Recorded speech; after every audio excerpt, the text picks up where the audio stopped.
Canadians are hungry. Not that deep grumbling hunger that urges you to fight for the good of the country, or a hunger desiring pride in living in this dominion and wanting to spread that pride to all so they understand how great this country is, and why every pair of feet that touches its ground should show it respect and appreciation. No, it's not that type of hunger. Canadians are literally hungry. They are lining up at food banks in grotesque record amounts. 2.2 million per month. 700,000 of those being children. 1 in 5, if you round up a measly 1%, of the folks struggling to provide themselves and their families with food are dutifully employed. We used to say as a badge of honor, "This is Canada," when we would stand firm against the poor treatment of our citizens. We had standards. We had values. We were Canadian. The Liberal government predictably chooses to deflect. What's happened under their watch surely wasn't their fault.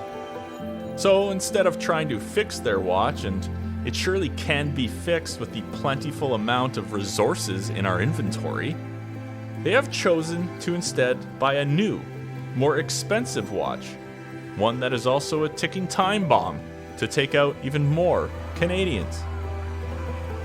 They are very proud of their food program in schools, feeding 400,000 students who are hungry so they can start their day right.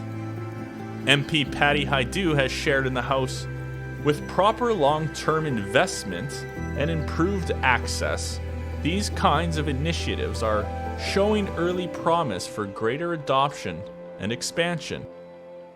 Expansion? I hope Canadians aren't planning on feeling full anytime soon. And then we have an MP offended at even the thought that parents should want to have enough money they can control what meals their children get. OMG, MP Dr. Hetty Fry writes on social media, because nothing spells professional like the inability to type out full words in sentences. But I digress. CPC just offended their voting against the National School Food Program by saying that parents would prefer to feed their kids themselves rather than have the government feed them. The logic here? Well, the logic here, Dr. Fry, is that maybe, just maybe, parents take pride in being able to provide for their children. Maybe they would like to be able to control what that beautiful boy or girl they created gets to eat. Maybe they don't want to rely on the government, cursed as that may sound to all the upright politicians lingering about our capital trying to think of the next zinger to yell across the floor at each other. And before we dive into an essay about what the government should be for its citizens, and I hesitate to bring in an American into this, especially during such volatile times, but Jefferson said the primary purpose of government was to protect the natural rights of its citizens, which he believed included life, liberty, and the pursuit of happiness. Easier said than done, I'll admit, and there's a lot to chew on in that statement. Sorry, I have food on my mind, but I can't fathom Mr. Jefferson would be proud of his government if their food banks were used as a regular, desperate meeting ground for millions of his citizens because the country is systematically launching every cost into orbit like Mr. Trudeau's new flame.